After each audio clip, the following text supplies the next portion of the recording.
Los Angeles in their 1938 radio adaptation of H.G. Wells's The War of the Worlds. Orson Welles and his Mercury Theater troupe proved that simulated news, in that case, an uncannily realistic account of an alien invasion, could make for pulse-quickening, even panic-inducing entertainment. Almost 80 years later, riffing on reportage still pulls an audience. The Weekend Update segment of Saturday Night Live and The Daily Show rely on familiar formulas. But some of the shock has gone out of the enterprise now that fake news has become a cliché. Bringing this once audacious prank to the stage in 2017 faces a hurdle: how to make the original broadcast once again seem surprising.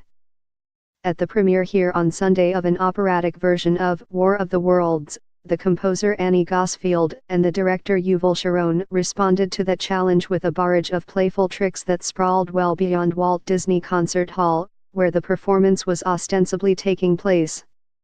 Produced by the Los Angeles Philharmonic, the Industry, M.R.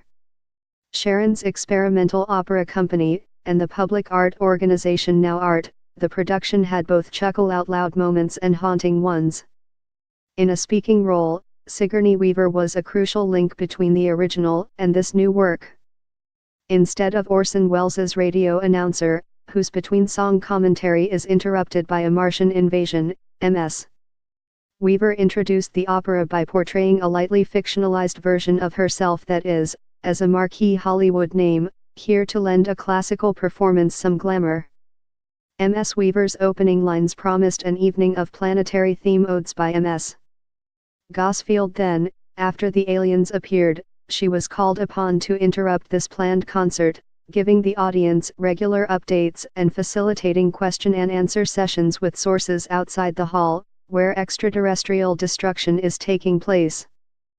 This inside-outside dynamic allowed M.R. Sharon, a recent winner of a MacArthur Fellowship and the director of productions that have ranged over a train station and in cars throughout Los Angeles, to indulge his passion for staging operas in multiple locations simultaneously. This time around, as the traditional audience listened to vocalists and members of the Los Angeles Philharmonic in Disney Hall, Ms. Weaver's interlocutors and some other instrumentalists were stashed at 3 locations across the city, where additional crowds could attend, free of charge. These exterior sites were chosen from among the locations of the city's Cold War era, now defunct air raid sirens. Does this concept sound overstuffed? Initially, at least from inside Disney Hall, it threatened to feel disjointed. There, Ms. Gosfield's thrilling chamber orchestra writing was, by necessity, often cut off by the need to reintroduce Ms. Weaver's narrator and her latest bit of news about the alien-induced pandemonium.